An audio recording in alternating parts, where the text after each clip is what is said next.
Buldu mu beni karanlıklarım? Suçum ne bilsem de söylesem. Söyledi yine tüm yalanları. Bu yorgun kalbim ne bilmesin.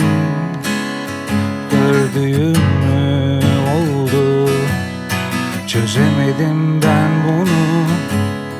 Değerli gördüm, hep bu mu yordu? Hep yarım mı kaldı tüm hayranlıklarım? Neler de bilsem de söylesem.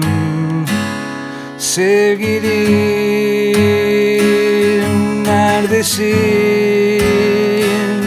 Aşkımız kimdedir bilir misin? Kimdedir bilmeden bitti aşkımız hissetmeden. Bu yalnızlık değil mi gördün düşlerinde?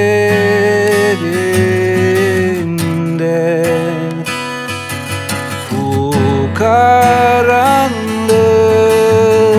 değil mi korktuğun gözlerimde?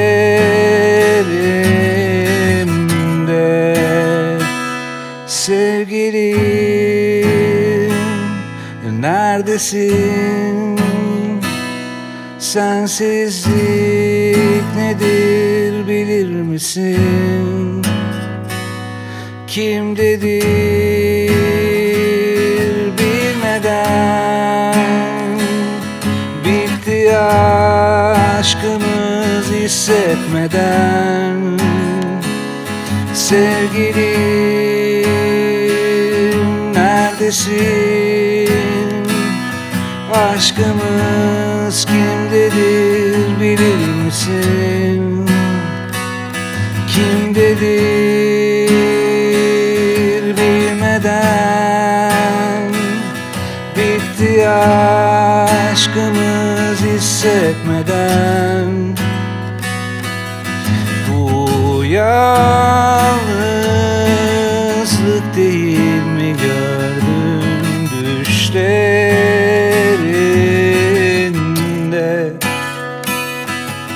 Bu karanlık değil mi korktuğun gözlerimde?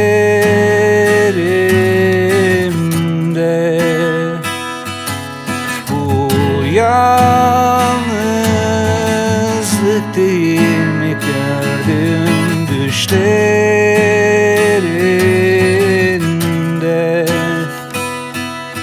Bu karanlık değil mi korktuğun gözlerimde?